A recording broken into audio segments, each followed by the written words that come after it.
Hello and welcome back to this channel Padhaku Log. आज के इस वीडियो में हम बात करेंगे liquidated damages and unliquidated damages के बारे में। कोई भी लॉ बुक खोल के देख लीजिए, ये कॉमन वर्ड्स तो आपको उसमें मिल ही जाएंगे।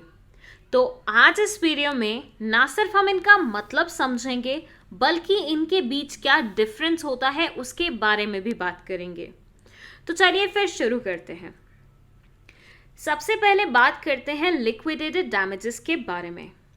इसके लिए हम लेते हैं एग्जाम्पल किसका, चुन्नू एंड मुन्नू का। ये है मिस्टर चुन्नू एंड ये है मिस्टर मुन्नू। अब चुन्नू मुन्नू के बीच में हुआ है एक डील। क्या डील है? डील ये है कि मुन्नू चुन्नू को सप्लाई करेगा 10,000 बैग्स। ओके, सो डील क्या है? मुन्नू चुन्नू को सप्लाई करेगा 10,000 बैग्स बिल्कुल रेडी करके। एंड इसके लिए इन्होंने एक कॉन्ट्रैक्ट भी साइन किया है जिसमें लिखा हुआ है कि मुन्नू 10,000 बैग्स चुन्नू को सप्लाई करेगा। हर एक बैग की कीमत होगी 1,000 रुपये। चलिए बहुत बढ़िया, इन्होंने कॉन्ट्रैक्ट कर दिया है। तो आगे चल के अगर कोई भी इशू होगा तो इस कॉन्ट्रैक्ट को एज एन एविडेंस हम क्या कर सकते हैं, कोर्ट में दिखा सकते हैं। लेकिन चुन्नू जी ने मुन्नू जी के बारे में मार्केट में बहुत सारी अफवाह भी सुनी हुई थी। क्या अफवाह थी? कि मुन्नू जी कभी भी टाइम पे कोई भी चीज डिलीवर नहीं करते हैं, और करते हैं तो बेकार क्वालिटी की करते हैं, और नहीं करते तो बिल्कुल ही नहीं करते। ऐसे में ये बहुत अप्रीहेंसिव थे। इनको लगा यार कॉन्ट्रैक्ट तो मैंने कर लिया है इससे, बट क्या पता आगे चल के मुझे ही नुकसान ना हो जाए। तो उन्होंने बोला कि क्यों ना कॉन्ट्रैक्ट में मैं एक क्लॉज ऐड करा दूं। कैसा क्लॉज? कि अगर मुन्नू चुन्नू को टाइमली बैग सप्लाई नहीं कर पाएगा तो वो उसे 1 करोड़ का हर्जाना देगा, मतलब कॉम्पेंसेशन देगा 1 करोड़ रुपए का। तो कॉन्ट्रैक्ट में एक तो डील के बारे में मेंशनिंग हो गई, दूसरा कंसिडरेशन मेंशन हो गया, and at the same time damages कितने क्लेम कर सकता है चुन्नू वो भी मेंशन हो गया। ये होता है लिक्विडेटेड डैमेजेस। थोड़ा वर्ड्स में भी एक्सप्लेन करूंगी, लेकिन उससे पहले अनलिक्विडेटेड डैमेजेस के एग्जाम्पल के बारे में बात करते हैं। अनलिक्विडेटेड डैमेजेस में भी हैं 2 पार्टीज। एक का नाम है अजय, एक का नाम है विजय। अब यहां अजय और विजय के बीच में भी एक डील हो रही है। किस चीज के रिगार्डिंग? कपड़े बनाने के रिगार्डिंग।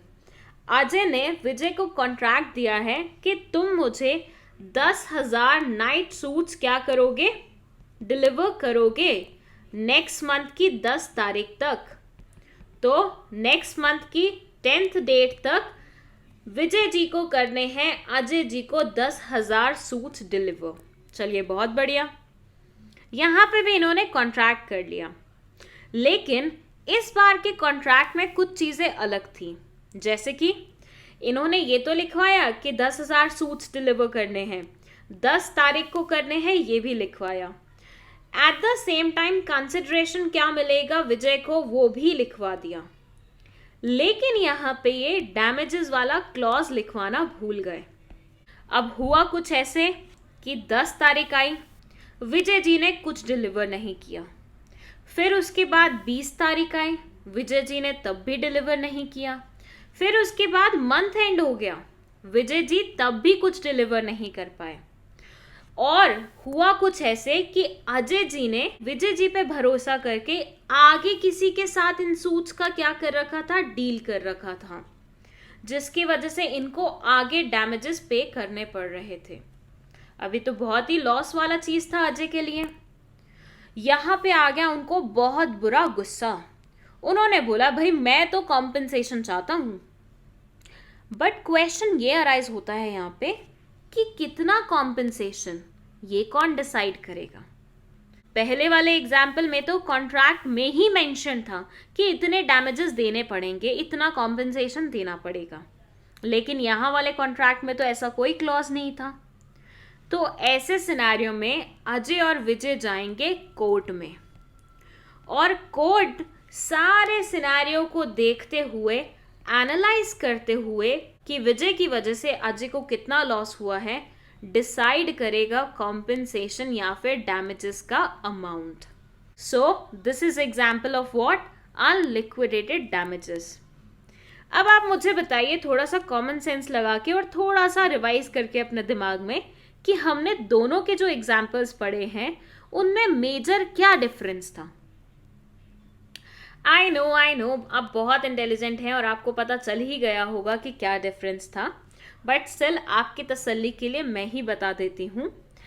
डिफरेंस ये था कि लिक्विडेटेड डैमेजेस में तो डैमेज का कितना हर्जाना भुगतना पड़ेगा या कॉम्पेंसेशन कितना देना पड़ेगा, वो अमाउंट कॉन्ट्रैक्ट में पहले से ही लिखा हुआ था. On the other side, unliquidated damages वाले एग्जाम्पल में ऐसा कोई भी अमाउंट मेंशन नहीं था.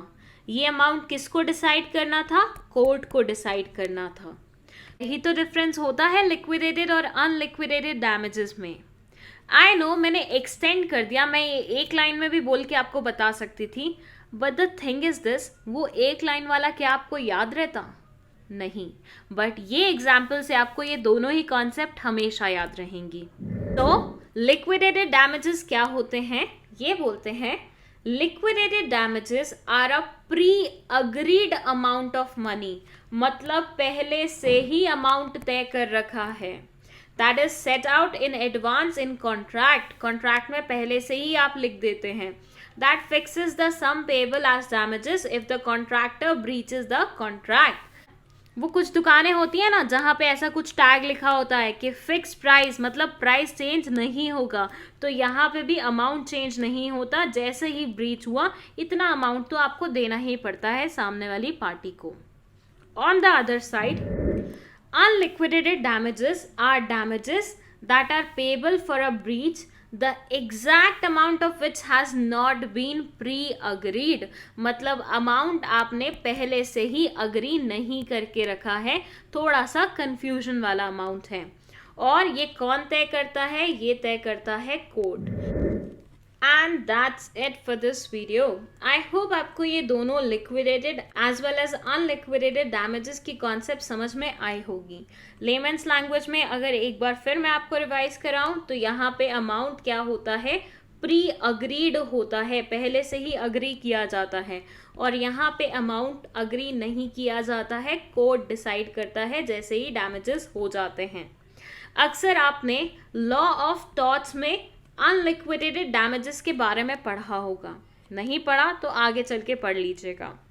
इसी के साथ वीडियो ख़त्म करते हैं. अगर आपको वीडियो पसंद आई है तो लाइक का बटन दबा दीजिए, चैनल को सब्सक्राइब कर लीजिए. बहुत टाइम हो गया बोलते बोलते, अब तो कर ही लीजिए. Thank you so much for watching this video.